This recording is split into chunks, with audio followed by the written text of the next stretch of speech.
الحمد للہ وکفا والصلاة والسلام علی من لا نبی بعد اما بعد فاعوذ باللہ من الشیطان الرجیم بسم اللہ الرحمن الرحیم والفجر ولیال عشر وقال النبی صلی اللہ علیہ وسلم افضل الدعاء دعاء یوم عرفہ او کما قال علیہ الصلاة والسلام صدق اللہ مولانا العظیم وصدق رسولہ النبی الامی الہاشمی الکریم ونحن علی ذلک لمن الشاہدین والشاکرین والحمد للہ رب العالمین۔ میری آواز سننے والی باپردہ ماؤں بہنوں اور طالبات، آپ کے سامنے قرآن کریم 30ویں پارے کی سورۃ الفجر کی ابتدائی آیات تلاوت کی اور سرکار دو عالم تاجدار مدینہ محمد مصطفیٰ احمد مجتبیٰ صلی اللہ علیہ وسلم کی ایک حدیث مبارکہ پیش کی۔ یہ ذی الحجہ کا جو پہلا عشرہ ہے یہ بہت بابرکت ہیں۔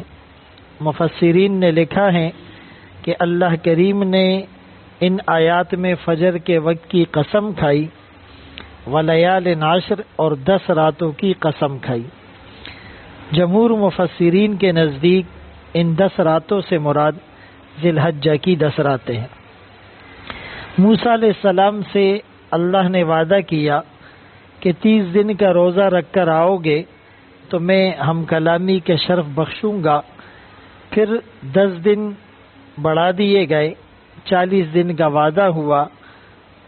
وَوَعَدْنَا مُوسَىٰ 40 لیلہ، اور دوسری آیت میں الفاظ اتممناہا بعشر فتم میقات ربہ 40 لیلہ۔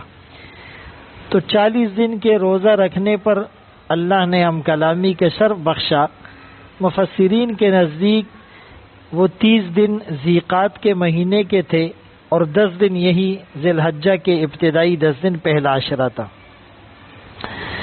اس عشرے کو رمضان المبارک کے ساتھ بھی کچھ خصوصیت اور مناسبت ہے۔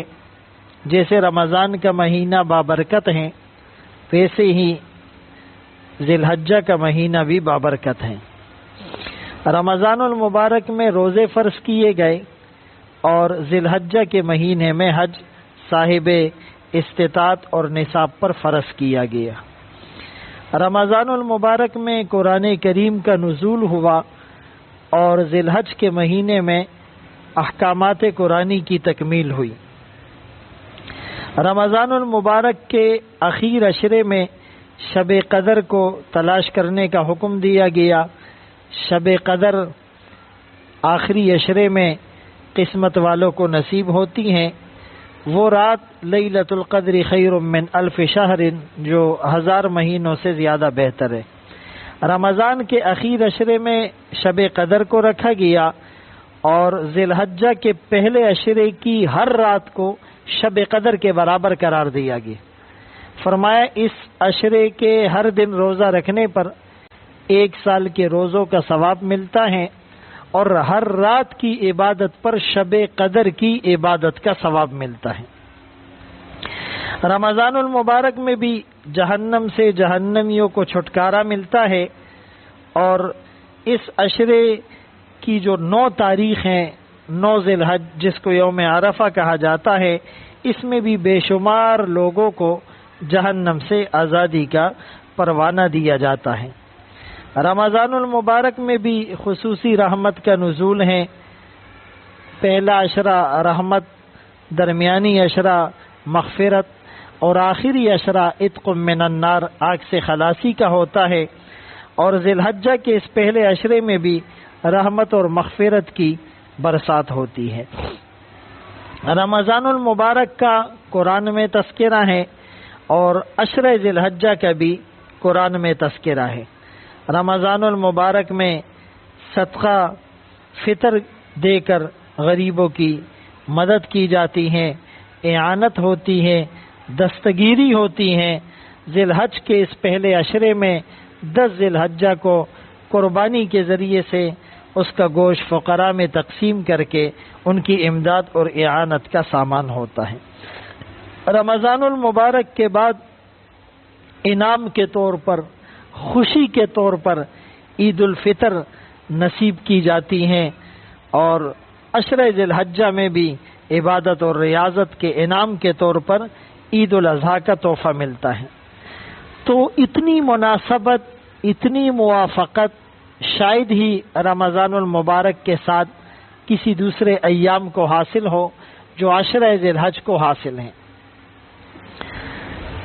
اسی لیے سعید بن جبیر کا فرمان ہے کہ ذی الحجہ کے پہلے عشرے میں ان راتوں میں چراغوں کو گل نہ کرو، عبادت سے ان راتوں کو منور کرو، یہ سونے کے دن نہیں، اللہ کے سامنے رونے کے دن ہے۔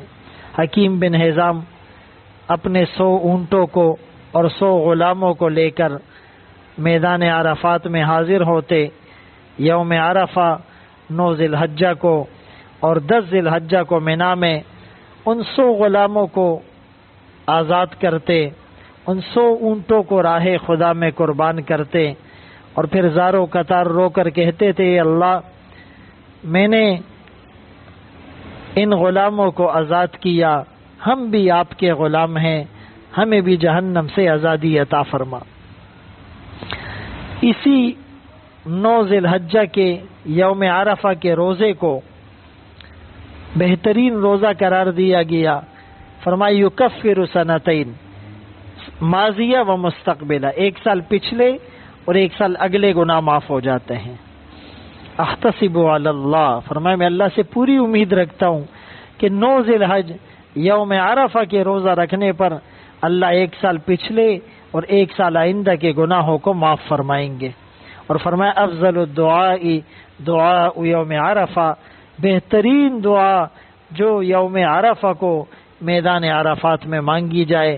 خود سرکار دو عالم صلی اللہ علیہ وسلم نے اس تپتی دھوپ میں اور اس گرمی کے زمانے میں، اس وقت یہ فیسلٹیز اور سہولیات نہیں تھی، پانی کا انتظام نہیں تھا، نیم کے درخت نہیں تھے، ایئر کنڈیشن خیمے اور کھانے پینے کی اشیاء میسر نہیں تھی، اور پتریلی چٹانی اور ریگستانی زمین تھی۔ اس وقت آپ نے اپنی سواری پر کھڑے ہو کر، بیٹھ کر اور زمین پر کھڑے ہو کر، یعنی زوال سے غروب تک اس امت کے لیے دعائیں مانگی ہیں۔ آقا روئے ہیں اور آقا کے رونے پر اس امت کو بخشش کے پروانے ملے ہیں۔ تو فرمایا اس دن کی جو دعا ہے وہ انتہائی برکت والی ہیں، اور اس دن اللہ جہنم سے جہنمیوں کو آزاد فرماتے ہیں۔ تو اس عشرے کی قدر کی جائے، یعنی کچھ بنیادی عبادات ہیں، اگر اس کا اہتمام کر لیا جائے گا۔ مفتی محمد تقی عثمانی صاحب دامت برکاتہم العالیہ نے مختصر سی عبادات بتلائی ہیں کہ پہلی کوشش تو یہ ہو کہ اس عشرے کے ہر دن میں روزہ رکھا جائے، یعنی جو 9 دن، 1 ذی الحجہ سے لے کر 9 ذی الحجہ تک 9 دن روزے رکھے جائے۔ ہر سال کے ہر دن کے روزے پر 1 سال روزوں کا ثواب ملے گا، اور 9 ذی الحج جس کو یوم عرفہ کہا جاتا ہے، اس دن کے روزہ رکھنے پر اللہ 1 سال پچھلے اور اگلے گناہوں کو معاف فرمائیں گے۔ اب یہاں پر ایک غلط فہمی ہے جو عوام الناس میں پائی جاتی ہے کہ یوم عرفہ کون سا ہے، سعودیہ والوں کے اعتبار سے یا پاکستان والوں کے اعتبار سے۔ چونکہ ان کا یوم عرفہ 1 دن پہلے ہوتا ہے، ان کی عید بھی 1 دن پہلے ہوتی ہے، تو یاد رہے پاکستان میں رہنے والوں کے لیے یوم عرفہ کا اعتبار پاکستان کے حساب سے ہوگا۔ پاکستان میں جو 9 ذی الحج ہوگی ہم اسی کو یوم عرفہ سمجھیں گے، اور اسی دن روزہ رکھنے پر 1 سال پچھلے اور 1 سال اگلے گناہوں کی معافی ہوگی۔ اسی طرح راتوں کو عبادت کا اہتمام کیا جائے، ہر رات عبادت کرنے پر لیلۃ القدر کا ثواب ہمیں مل رہا ہے۔ اگر پوری رات عبادت کرنا مشکل ہو تو آدھی رات مشکل ہو تو 1-2 گھنٹے، اور کم از کم آخری درجہ یہ ہے کہ عشاء کی فرض نماز کے بعد جو 2 سنتیں پڑھی جاتی ہیں، اس کے بعد 2 نفل اگر تہجد کی نیت سے پڑھ لیے جائے اور پھر وتر پڑھ لی جائے تو اللہ کریم کی ذات تہجد کا ثواب عطا فرمائے گی. تو راتوں کو عبادت سے منور کیا جائے. تیسرے نمبر پر تیسرے کلمے کا ورد زیادہ کیا جائے. سبحان اللہ والحمد للہ ولا الہ الا اللہ واللہ اکبر. چوتھے نمبر پر چوتھے کلمے کا ورد کیا جائے. سرکار دو عالم صلی اللہ علیہ وسلم فرماتے ہیں کہ اس عشرے میں میں نے اور دیگر انبیاء نے سب سے زیادہ جو ورد کیا ہے وہ چوتھے کلمے کا کیا ہے. لا الہ الا اللہ وحدہ لا شریک لہ لہ الملک وله الحمد یحیی و یمیت وهو علی کل شیء قدیر. تو چوتھے کلمے کا ورد بھی کیا جائے. پانچویں نمبر پر درود شریف کی کثرت ہو. چھٹے نمبر پر استغفار کیا جائے.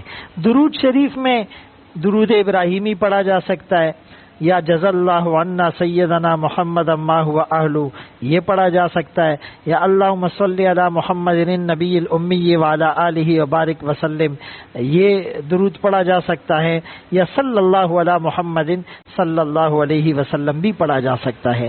اسی طرح استغفار استغفر اللہ ربی من کل ذنب واتوب الیہ, استغفر اللہ العظیم الذی لا الہ الا هو الحی القیوم واتوب الیہ, یا صرف استغفر اللہ کا ورد بھی کیا جا سکتا ہے. غالباً چھٹے نمبر پر ہم قرآن کریم کی تلاوت کریں اور اسی طرح صدقہ اور خیرات کا بھی اہتمام کیا جائے. یعنی صدقہ اور خیرات کے ذریعے سے بھی اللہ کے غصے اور غضب کی آگ کو بجھایا جا سکتا ہے. ان صدقۃ تطفئ غضب الرب, یہ صدقہ یہ خیر خیرات کرنا رب کے غصے کی آگ کو بجھانے والا ہے. تو اسی طرح صدقے کا بھی اہتمام کیا جائے اور خوب خوب اس عشرے میں دعائیں مانگی جائے, خوب خوب دعائیں مانگی جائے. اسی طرح فرض نماز یعنی فرض نماز کا اہتمام تو ویسے بھی کیا جائے. ان الصلاۃ کانت علی المؤمنین کتابا موقوتا واقیموا الصلاۃ واقیم الصلاۃ, یہ یقیمون الصلاۃ تقریباً 700 کے قریب آیات میں کہیں پر صراحتاً اور کہیں پر اشارتاً اور کنایتاً نماز کی ترغیب اور تلقین دی گئی ہیں. تو نمازوں کا اہتمام اس عشرے میں بدرجہ اولا اور بدرجہ اتم کیا جائے. اور فرض نماز کے ساتھ ساتھ نوافل کا اہتمام کیا جائے. یعنی قیامت میں جب محاسبہ ہوگا, حساب کتاب ہوگا, اگر کسی کے فرض نمازوں میں کمی رہ گئی ہو تو نوافل کے ذریعے سے اس کمی کو پورا کیا جائے گا. تو کم از کم اس عشرے میں تو بہت اہتمام ہو کہ ہم اشراق کی نماز پڑھیں. فرمایا کہ جو اشراق کی 4 رکعت پڑھتا ہے تو مقبول حج اور عمرے کا ثواب ملتا ہے. اب ان دنوں میں آپ اندازہ لگائیں کہ ساری دنیا تو نہیں, اکثر لوگ حج پر ہیں, کچھ عمرے اس سے پہلے کرتے ہیں, تو وہ لاکھوں روپے خرچ کرتے, لیکن یہ گارنٹی کوئی نہیں دے سکتا کہ میرا حج قبول ہے, میرا عمرہ قبول ہے. لیکن آپ 4 رکعت اشراق کے نفل پڑھیں گے, مقبول حج اور عمرے کا ثواب ملتا ہے. اور اللہ کی شان کریمی تو دیکھیے, یعنی اگر کوئی حج پہ نہ جا سکا, محروم اسے بھی نہیں کیا. فرمایا کہ تم تکبیرات تشریق کثرت سے پڑھو اس عشرے میں. اللہ اکبر لا الہ الا اللہ واللہ اکبر اللہ اکبر وللہ الحمد. ایک حکم تو یہ ہے کہ 9 ذی الحجہ کی فجر سے لے کر 13 ذی الحجہ کی عصر تک ہر فرض نماز کے بعد مرد بآواز بلند اور عورت آہستہ آواز کے ساتھ 1 مرتبہ یہ تکبیر پڑھے, یہ واجب ہے. اللہ اکبر لا الہ الا اللہ واللہ اکبر اللہ اکبر وللہ الحمد 9 ذی الحجہ کی فجر سے 13 کی عصر تک. لیکن عام دنوں میں بھی اس عشرے کے بقیہ ایام میں, بقیہ اوقات میں بھی کثرت کے ساتھ تکبیرات تشریق پڑھی جائے. راستوں میں آتے جاتے, نماز کے لیے آتے جاتے, گھر میں آتے جاتے, اللہ اکبر لا الہ الا اللہ واللہ اکبر اللہ اکبر وللہ الحمد. اور فرمایا کہ جس نے قربانی کرنی ہے, جس کا قربانی کا ارادہ ہے, وہ ذی الحجہ کا چاند نظر آنے کے بعد سے لے کر قربانی کے وقت تک اپنے بال اور ناخن نہ کاٹے. یعنی یہ گویا کہ حاجیوں کے ساتھ تھوڑی سی مشابہت ہے. اللہ فرماتے جو حج پر نہ جا سکے محروم وہ بھی نہیں رہیں گے, وہ ذی الحجہ کا چاند نظر آنے کے بعد قربانی کرنے تک اپنے بال اور ناخن نہ کاٹے، تکبیرات تشریق پڑھتے رہے، نمازوں کا اہتمام کرے، روزے رکھے، راتوں کو عبادت سے منور کرے، صدقہ اور خیرات کرے، تیسرا کلمہ، چوتھا کلمہ، درود شریف، استغفار، تلاوت کا خوب اہتمام ہو، اللہ پاک انہیں بھی حاجیوں کی طرح ثواب عطا فرمائیں گے۔ اس کے خزانے میں کسی چیز کی کمی نہیں، اس سے کوئی کسی بارے میں پوچھ نہیں سکتا۔ تو فرمایا وَعِندَهُ مَفَاتِحُ الْغَيْبِ لَا يَعْلَمُهَا إِلَّا هُوَ وَإِن مِّن شَيْءٍ إِلَّا عِندَنَا خَزَائِنُهُ وَكُلُّ شَيْءٍ عِندَهُ بِمِقْدَارٍ۔ تو بہرحال یہ اس عشرے کے اندر عبادات کی جائے اور اس کا اہتمام کیا جائے، اور اسی طرح جیسے دعائیں بھی مانگی جائیں اور اللہ کے سامنے خوب گڑ گڑایا بھی جائے، اور اگر 9 دن روزے رکھے، 5 دن رکھے، 4 دن رکھے، کم از کم 9 ذی الحجہ کا روزہ تو سب رکھ لے۔ اس عشرے کی اہم ترین عبادت جیسے حج ہے، ظاہر ہے اس کے مسائل تو حاجیوں کے متعلق ہوتے ہیں، دوسری بڑی عبادت وہ قربانی ہے۔ یہ قربانی ابراہیم علیہ السلام کی اس سنت کو تازہ کرنا ہے کہ اللہ کے حکم پر جب انہوں نے 3 دن خواب دیکھا اپنے حقیقی بیٹے کو ذبح کرتے ہوئے، تو انبیاء کے خواب سچے ہوتے ہیں، اور اس خواب کو عملی جامہ پہنانے کے لیے اپنے بیٹے کو ذبح کرنے کے لیے تیار ہوئے۔ اللہ کریم نے اس قربانی کو قبول کیا اور ایک جنتی مینڈا بھیجا۔ تو اصل تو قربانی اولاد کی کرنی ہے، ضرورت پڑنے پر ہم اس کے لیے بھی تیار ہو، لیکن ہم کمزور ہیں، ہمارے لیے تخفیف کا معاملہ ہوا، ہم جانور کو ذبح کر کے در حقیقت یہ عزم کرتے ہیں کہ ضرورت پڑنے پر اولاد کو قربان کرنے کے لیے بھی ہم تیار ہیں۔ تو قربانی صاحب نصاب پر واجب ہے، یعنی ہر ایسا مرد یا عورت جس کی ملکیت میں 7.5 تولہ سونا ہے، یا 52.5 تولہ چاندی ہے، یا 52.5 تولہ چاندی کی مالیت جو تقریباً 45-50 ہزار روپے ہے، یہ اس کے پاس کیش ہے، یا اتنے پیسوں کا تجارتی سامان ہے، یا اتنے پیسوں کا ضرورت سے زائد سامان ہے، اگرچہ اس مال پر سال بھی نہیں گزرا، زکوٰۃ میں تو سال گزرنا شرط ہے، قربانی کے لیے سال گزرنا شرط نہیں ہے، ایسا مرد اور عورت اس پر قربانی واجب ہے اور وہ قربانی کرے۔ اب بکری یا مینڈا دمبا وغیرہ وہ ایک حصہ ہوتا ہے، اور گائے اونٹ کے اندر 7 حصے ہوتے ہیں۔ گائے کے لیے ضروری ہے کہ اس کی عمر 2 سال سے کم نہ ہو، 2 سال پوری ہو۔ اونٹ کے لیے ضروری ہے اس کی عمر 5 سال سے کم نہ ہو، 5 سال پوری ہو۔ بکرے کے لیے ضروری ہے، بکری یا بکرے کے لیے کہ اس کی عمر 1 سال ہو، 1 سال سے کم نہ ہو۔ اور مینڈا اگر 6 مہینے کا ہے لیکن لگتا سال کا ہے، اس کو اگر سال والے مینڈوں میں اور دمبوں میں چھوڑ دیا جائے تو فرق پتہ نہ چلے تو اس کی قربانی بھی جائز ہے۔ عموماً یہاں پر بہت سستی ہوتی ہے، خواتین کے پاس زیورات ہوتے ہیں، اور ضرورت سے زائد یعنی 50-60 ہزار کے موبائل، ٹچ موبائل لوگوں کے پاس ہوتے ہیں، اور 50-60 سوٹ ہوتے ہیں، اور اسی طرح ضرورت سے زائد چیزیں ہوتی ہیں، لیکن وہ پھر بھی قربانی نہیں کرتے، اور گھر کا سربراہ یہ سمجھتا ہے کہ میں ایک اپنی قربانی کروں گا سب کے لیے کافی ہو جائے گی، گھر میں ایک حصہ ڈلے گا سب گناہ سے بچ جائیں گے۔ ایسی بات نہیں ہے۔ اگر گھر میں میاں بیوی اور بھائی بہنوں میں 6 افراد ہیں اور سب صاحب نصاب ہے، سب کے لیے الگ الگ قربانی کرنا ضروری ہے، یعنی وہ ہر آدمی اپنی طرف سے ایک ایک حصہ کرے گا۔ اور یاد رہے کہ کسی کا حصہ 1 سے کم نہ ہو، یعنی 1 حصہ اس کے اوپر ضروری ہوتا ہے۔ تو خواتین اکثر ایسے معاملات میں سستی کرتی ہیں، سونا پڑا ہوا ہے، کہتی ہے ہمارے پاس پیسے نہیں ہیں، منگنیوں کے لیے پیسے ہیں، شادیوں کے لیے پیسے ہیں، موبائل کے لیے پیسے ہیں، LCD اور ٹی وی کے لیے پیسے ہیں، اور یعنی ہیپی برتھ ڈے اور جو ہے وہ سالگرہ منانے کے لیے پیسے ہیں، اور رسم و رواج کے لیے اور دعوتیں اور پکنک پہ جانے کے لیے پیسے ہیں، لیکن قربانی کے لیے 8-10 ہزار روپے نہیں ہوتے۔ تو ایسی عورتیں جن کے پاس سونا ہے 7.5 تولے یا 2-3 تولے سونا اور کیش پیسے ہیں اور وہ قربانی نہیں کرتی تو وہ گناہگار ہے۔ وہ سونا بیچ کر قربانی کرے لیکن اپنے آپ کو گناہ سے بچائے۔ کتنی سخت وعید سرکار دو عالم صلی اللہ علیہ وسلم کی طرف سے ہے کہ من وجد ساعتاً، کہ جو قربانی کی وسعت رکھتا ہے اس پر قربانی فرض ہے، واجب ہے، اور پھر بھی وہ قربانی نہیں کرتا، اس کو اہمیت نہیں دیتا، فلا یقربن مصلانا، وہ ہماری عیدگاہ پر نہ آئے. تو اس میں سستی نہ ہو اور آپ ضرور قربانی کے اس مبارک عمل کو کریں. اور قربانی کے جانور کو پہلے سے خریدنا اور اس کو پالنا پوسنا اور اس کی خدمت کرنا تاکہ انسیت پیدا ہو جائے، مانوس ہو جائے، اس کی محبت آپ کے دل میں بیٹھ جائے اور پھر راہ خدا میں قربان کرے، اس کا مزہ ہی کچھ اور ہوتا ہے، اس کا اجر اور ثواب ہی کچھ زیادہ ہوتا ہے.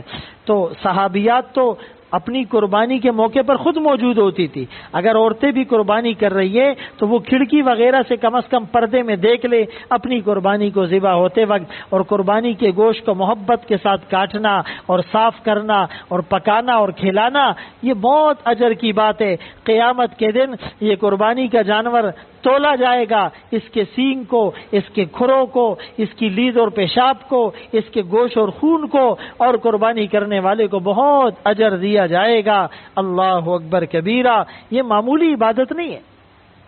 اور بہتر یہ ہے کہ قربانی کے گوشت کے اپنے حصے کے 3 حصے کیے جائیں. ایک حصہ اپنے لیے استعمال کے لیے، ایک حصہ اپنے رشتہ داروں میں تقسیم کیا جائے اور تیسرا حصہ غربا میں دیا جائے. لیکن اگر کوئی پورا حصہ خود رکھ لیتا ہے تو بالکل جائز ہے، کوئی حرج کی بات نہیں ہے. کچھ لوگ کہتے ہیں قربانی کے گوشت کو 15 دن سے زیادہ نہ رکھے، 7 دن سے زیادہ نہ رکھے، ایسی کوئی بات نہیں ہے. آپ اس کو اپنے استعمال کے لیے وہ رکھ سکتے ہیں، لیکن زیادہ بہتر یہ کہ اس میں غریبوں کو یاد رکھا جائے. اور قربانی کی کھال کو یعنی کسی مدرسے میں جو جہاں پر رہائشی طلباء ہو یا وہاں پر کوئی تبلیغ کا اور زکوٰۃ کا بہترین سسٹم ہو وہاں دیا جائے، یا کسی خیراتی ادارے کو، چیریٹی کو بھی، اور کسی صاحب جو مستحق ہوتا ہے اس کو بھی یہ قربانی کی کھال دی جا سکتی ہے. کسائی کو بطور اجرت کے دینا ٹھیک نہیں ہے. اگر آپ کے ساتھ قربانی میں کچھ شرکا ہیں تو آپ یہ ضرور دیکھیں کہ ان کا مال حلال کا ہو اور ان کی نیت ٹھیک ہو. اگر کسی ایک حصہ دار کا مال بھی حرام کا ہوگا سب کی قربانی ضائع ہو جائے گی. ایک کی نیت بھی گوشت کی ہوگی تو سب کی قربانی اور ثواب ضائع ہو جائے گا. اس لیے ان باتوں کا بہت زیادہ اہتمام کیا جائے اور خوب سے خوب عبادات کی جائے، خوب سے خوب اللہ کو راضی کرنے کی کوشش کی جائے. یہ سونے کے دن اور سونے کی راتیں نہیں ہیں، یہ اللہ کے سامنے رونے کے دن اور رونے کی راتیں ہیں. ہمارا کام ہے راتوں کو رونا یاد دل بھر میں، ہماری نیندیں محو خیال یار ہو جانا. اللہ نے جن لوگوں کو حج پر بلایا ہے، اجازت ہو تو میں بھی آ کر ان میں شامل ہو جاؤں. سنا ہے کل تیرے در پر ہجوم عاشقہ ہوگا. ہماری طلب ہوگی، ہماری تڑپ ہوگی، ہمارے اندر اخلاص ہوگا، خشوع اور خضوع ہوگا. ہم اللہ کے سامنے روئیں گے دھوئیں گے اور ہم تلبیہ پڑھیں گے اور تکبیرات تشریق پڑھیں گے اور تیسرے کلمے چوتھے کلمے کا ورد کریں گے اور خوب خوب دعائیں مانگیں گے. اگلے سال ہمارا نام بھی ان میں شامل ہو جائے گا. اللہ کے خزانوں میں کسی چیز کی کمی نہیں، وہ اسباب اور مال کا محتاج نہیں، زندگی اور موت کا کوئی بھروسہ نہیں. اسی لیے یہ جو 4-5 دن باقی ہیں، یہ مبارک ایام پھر ہماری زندگی میں آئے یا نہ آئے، ہمارے نصیب میں یہ بابرکت گھڑیاں ہو کہ نہ ہو، اسی لیے اس کو آخری گھڑیاں سمجھ کر، آخری ایام سمجھ کر ہم خوب خوب عبادات میں لگ جائیں، خوب خوب دعاؤں میں لگ جائیں اپنے لیے اور کشمیری مظلوم مسلمانوں کے لیے، فلسطینی مظلوم مسلمانوں کے لیے، افغانستان اور پاکستان کے لیے، پورے عالم اسلام کے لیے، حاجیوں کے لیے، ملک پاکستان اور اس کے استحکام اور سالمیت کے لیے اور مدرسے کے لیے، مسجد کے لیے، علماء طلباء طالبات کے لیے، ایک دوسرے کے لیے ہم خوب خوب دعائیں کریں. اپنے دلوں سے حسد کو، کینے کو، بغض کو، عداوت اور نفرت کو، ان ساری چیزوں کو نکال دے، ان ساری چیزوں کو نکال دے. یہ دل پاک ہوگا تو اللہ کی محبت آئے گی، تو عبادت میں حلاوت نصیب ہوگی، روحانیت نصیب ہوگی، خشوع اور خضوع، کنسنٹریشن اور استحضار نصیب ہوگا. اللہ ہم سب کو ان باتوں پر عمل کی توفیق نصیب فرمائے. وآخر دعوانا ان الحمد للہ رب العالمین. استغفر اللہ العظیم الذی لا الہ الا هو الحی القیوم واتوب الیہ. یا حی یا قیوم برحمتک استغیث اصلح لی شأنی کلہ ولا تکلنی الی نفسی طرفۃ عین۔ اے اللہ ہم سب کے صغیرہ کبیرہ ظاہری اور باطنی تمام گناہوں کو معاف فرما۔ اے اللہ جو گناہ دن کے اجالے میں کیے، رات کے اندھیروں میں کیے، جان بوجھ کر کیے، غلطی سے ہو گئے، اللہ سب کو معاف فرما۔ اللہ اس وقت امت مسلمہ اللہ قسم پرسی کی حالت میں ہے، کشمیری مسلمانوں پر، بھائی بہنوں پر بہت ظلم اور تشدد اے اللہ ہو رہا ہے، قتل و غارت گری کا بازار گرم ہے، کلسٹر بم ان پر گرائے جا رہے ہیں۔ اے اللہ امت مسلمہ خاموش ہیں، ہم بے بس ہیں، ہم کمزور ہیں، ہم اپنی عیاشیوں میں اور مستیوں میں اور اے اللہ خواب غفلت میں ڈوبے ہوئے ہیں۔ ہمارے اس جرم عظیم کو معاف فرما، ہمارے ان مسلمان مظلوم بھائیوں کی مدد فرما، دستگیری فرما۔ اے اللہ جو کشمیر میں شہید ہوئے ان کی شہادت کو قبول فرما، جو زخمی ہیں اے اللہ ان زخمیوں کو صحت کاملہ نصیب فرما، جو بے گھر ہوئے انہیں گھر عطا فرما۔ اے اللہ مصیبت کی اس گھڑی میں انہیں استقامت نصیب فرما، عافیت والا معاملہ فرما۔ اے اللہ ہندو بنیے کو نیست اور نابود فرما۔ اے اللہ انڈیا کو اور اللہ ان کی افواج کو تباہ و برباد فرما۔ اللہ انہیں نیست اور نابود فرما، ملیا میٹ کر، اللہ نشان عبرت بنا، خاک آلود کر۔ اے اللہ ان ظالموں کو اے اللہ ان کے ظلم کا اے اللہ بد انجام اور مزہ چکھا دے۔ اے اللہ مجاہدین کو اللہ استقامت نصیب فرما، اے اللہ افواج پاکستان کو استقامت نصیب فرما، اور اے اللہ اس گھڑی میں اے اللہ اس مشکلات کی گھڑی میں انہیں توفیق عطا فرما کہ یہ کشمیری مسلمانوں کے ساتھ جو ظلم ہو رہا ہے اس کا بدلہ لے لے۔ اے اللہ انتقام کا جذبہ نصیب فرما۔ اے اللہ یہ ہندو بنیا یہ پیار کی زبان نہیں سمجھتا، امن و عافیت کی زبان نہیں سمجھتا، ان کا حل جہاد ہے۔ اے اللہ افواج پاکستان اور تمام مجاہدین کو توفیق عطا فرما کہ وہ ان انڈیا والوں کو اللہ نشان عبرت بنا دے، اللہ ان کو تباہ و برباد فرما۔ اے اللہ فلسطینی مسلمانوں کی دستگیری فرما، پورے عالم اسلام میں بوسنیا، کوسوو، برما، صومالیہ جہاں کہیں مسلمان مظلوم اور مقہور ہیں اللہ ان کی دستگیری فرما۔ اللہ ہمیں آپس میں اتحاد اور اتفاق نصیب فرما، اختلاف اور افتراق سے ہم سب کی حفاظت فرما۔ اللہ ہمیں ایک اور نیک بنا، نیک عادل صالح حکمران نصیب فرما۔ ملک پاکستان کو اے اللہ اسلام کا قلعہ بنا۔ پاکستان کا مطلب کیا؟ لا الہ الا اللہ، اسی بنیاد پر یہ ملک بنا تھا۔ اس ملک کا نام بھی آئین میں بھی اسلامی جمہوریہ پاکستان لکھا ہوا ہے۔ اللہ یہاں اسلام کی بہاروں کو قائم اور دائم فرما، اسلام کا بول بالا فرما، کفر کا منہ کالا فرما۔ اے اللہ لادینیت سے، اللہ سیکولرزم سے، لبرلزم سے اور اے اللہ ان تمام فتنوں سے ہمیں محفوظ فرما، تمام فتنوں سے محفوظ فرما۔ جو مائیں بہنیں اپنا وقت نکال کر بیان سننے آتی ہیں ان کے آنے کو اپنی بارگاہ میں قبول فرما۔ اے اللہ ہمارے کہنے ان کے سننے کو اپنی بارگاہ میں قبول فرما۔ اس نشست اور مجلس کو ہم سب کی نجات کا ذریعہ بنا۔ اللہ اس مدرسے کو دن دگنی رات چگنی ترقی نصیب فرما۔ اللہ اس مسجد کو دین کا مرکز بنا، ہدایت کے چشمے جاری فرما۔ اے اللہ معلمین معلمات کو اخلاص اور للہیت نصیب فرما، طلباء طالبات کو عالمات صالحات داعیات مبلغات اے اللہ عالم صالح بنا۔ اے اللہ منتظمین اور معاونین تعاون کرنے والوں کی جان مال عمر میں آبرو میں برکت نصیب فرما، برکت نصیب فرما۔ اللہ ہم سب کو حاسدین کے حسد سے، شریروں کے شر سے، ظالموں کے ظلم سے محفوظ فرما۔ ہماری قربانیوں کو قبول فرما، ہمارے حج اور عمروں کو قبول فرما، ہمارے روزوں اور عبادات کو قبول فرما، ہمارے پڑھنے پڑھانے کو اور بیانات کرنے اور سننے کو اے اللہ تو قبول فرما۔ اے اللہ حسد، کینہ، بغض، عداوت اور نفرتوں سے ہمیں محفوظ فرما، ہمارے قلوب کو پاک فرما، اپنی محبت سے پر فرما، اپنے ذکر سے آباد اور منور فرما۔ اے اللہ اے اللہ اے اللہ ہر ایک کو اے اللہ اپنا ولی بنا، رحمت کی نگاہ اس پورے مجمع پر ڈال دے، پورے مجمع کو اپنا ولی بنا۔ ربنا تقبل منا انک انت السمیع العلیم وتب علینا انک انت التواب الرحیم وصلی اللہ تعالی علی خیر خلقہ محمد وآلہ واصحابہ اجمعین برحمتک۔